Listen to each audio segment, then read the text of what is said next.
आशा अनिल जयकर। मी इथे ॲक्च्युली माझ्या नंदेकडून आलेली, कारण माझा घरचा प्रॉब्लेम होता ॲक्च्युली। आणि घरचा प्रॉब्लेम असल्यामुळे माझ्या आणि माझ्या मिस्टरांची सतत भांडणं व्हायची आणि ती भांडणामुळे एखाद्या वेळेस मी शेवटची स्टेज पकडायची। एक तर आत्महत्येचा विचार, नाहीतर तुम्ही मला सोडूनच द्या, मला रडूच येते ॲक्च्युली। नंतर ह्यामुळे ना माझ्या मुलाची आणि माझी खूप म्हणजे अशी म्हणजे ती मुलगी पण वेगवेगळ्या वळणाला लागायला लागली, माझं लक्ष राहायचं नाही। आणि नंतर मग नंतर मला सांगितलं की तुला मी एका ठिकाणी घेऊन जाते। मग तिने मला इकडे आणलं। याच्यानंतर मग माझ्या मिस्टरांना मला मॅडमनी पुढे घेतलं। त्यानंतर मग मॅडमनी खूप समजून सांगितलं, मेडिटेशन वगैरे करण्यास दिलं मला।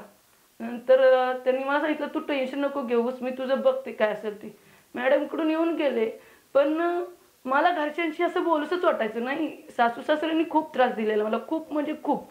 त्यामुळे आमच्या मिस्टरांना तिकडची जास्त ओढ। माझं काय म्हणणं होतं, तुम्हाला तुमची मुलांचं ते बघत नाहीत, मला बघत नाहीत, तर तुम्ही कशाला तिकडे जाताय? तुम्ही पण नका ना जाऊ। मग तुम्हाला ते विचारत नाहीत, माझं एक छोटं बाळ गेलं तर बघायला सुद्धा ती लोक आली नाहीत, तर तुम्ही कशाला जाताय विनाकारण?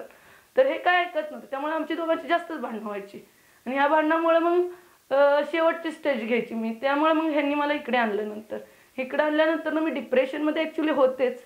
मला खूप टेन्शन यायचं, मी सारखी विचार करत बसायची, हे असं करतात तसं करतात।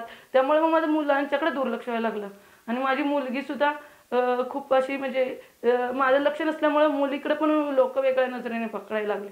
त्यामुळे मग मी इथं आले आणि मग मॅडमनी मेडिटेशन वगैरे मला बोलल्या की ठीक आहे मी बघते। आणि मी इथं येऊन गेले की मनानेच मला घरच्यांचे फोन यायला लागले, मनानेच बोलवायला लागले।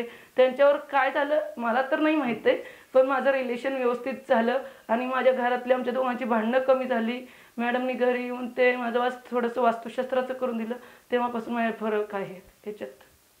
थँक्यू नम्रता मॅडम, थँक्यू मेहता सोल्युशन्स।